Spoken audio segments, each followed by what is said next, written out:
Okay, we're here for sideboarding. I'm going first because I have less to do. So basically, complete disregard is mostly for Hangback Walker, I think, but he's not running it. Pretty much everything in his deck that can be hit with complete disregard, like the Snapping Gnarls and the Warden of First Trees, can get hit by Ultimate Price too.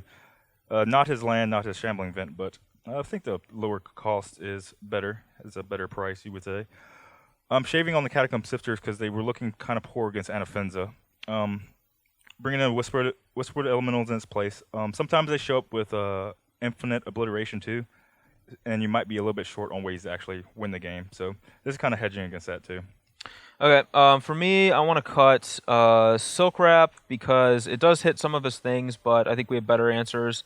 Same with Murderous Cut. Hits a couple of his things, but we have better ways to deal with that. And then Dromoka's Command as well. I want to trim down on some of my removal spells. I don't want to flood on them. Because he doesn't have a lot of things for us to kill, and we want to be as aggressive as possible. And for that reason, Wingmate Rock's actually really, really bad against this deck because it just costs 5 mana and it doesn't play well against Ugin or Ulamog.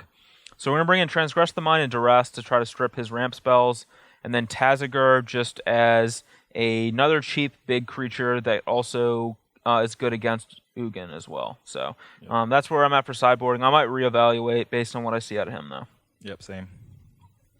All right, we're here for game 3, first post-board game, and I get to be on the play, which is exactly where old Snapping Gnarls Barkley likes to be. So, see if we can get a good hand. Oh. All right, well, I'm going to keep this hand, but it's a little risky because Windswept Heath is a big pile of stains, so I can't get a Black Source with it. But, yep, we're going to run it and see if it works. I do like hands that do nothing, but this hand doesn't ramp or deal with anything. I think I can afford to mulligan. Let me get my peek on. Yeah, it's all bad. Maybe if one of those spells was an offshoot or something. Old Jaddy. Or if one of my Murderous Cuts was an ultimate price. Hand wasn't cutting it. No. Maybe I could. Okay. All right. Some lands, some payoff, some things to do. Scry. Definitely don't need third payoff card. All right, how about a Warden in the First Tree? Dude. Something that I need in my life. Ooh, so my dog. the old Jaddy offshoot. That's a loose one. All right, attack. Take. All right, we're gonna fetch and make it at 3.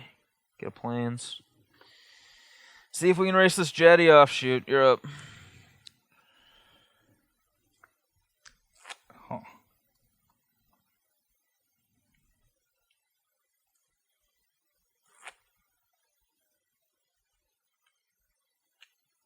I think I want black mana, but I don't know if I can afford to.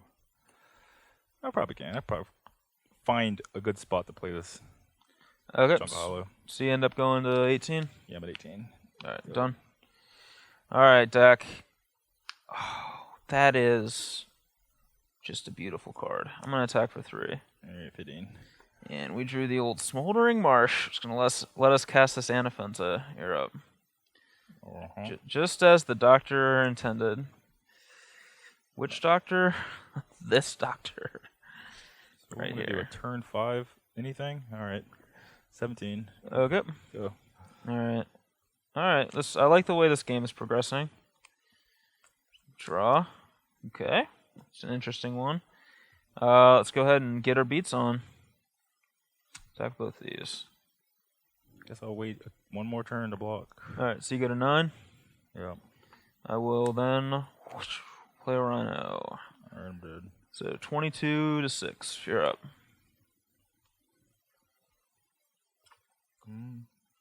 I am dead still, right? So go 7. I can block that.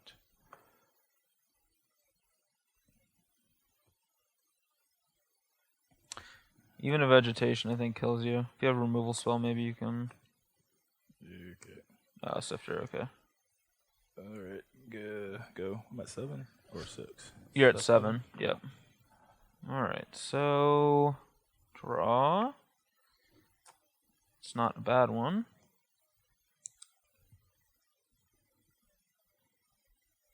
Alright. Start by making an attack, and we'll put a counter on Siege Rhino. Say, what's that, 4/4?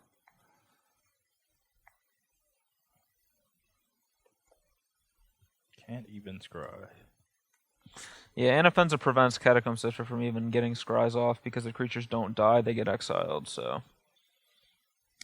Inoffensive is really just a giant pain for decks like this. I don't think there's any way to win, but I'll lock. Alright, so you're going to take 5. 6 probably.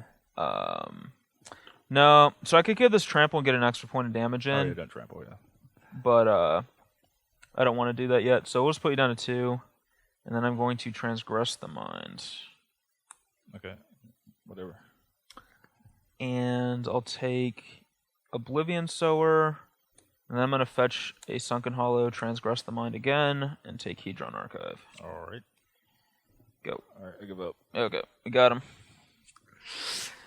Yeah, so that was kind of a greedy hand, but the fact that I could curve Warden into level into face down Den Protector, even if I didn't draw the Black Source, made it a keep. And then if I do draw the Black Source, it's just basically an unbeatable draw.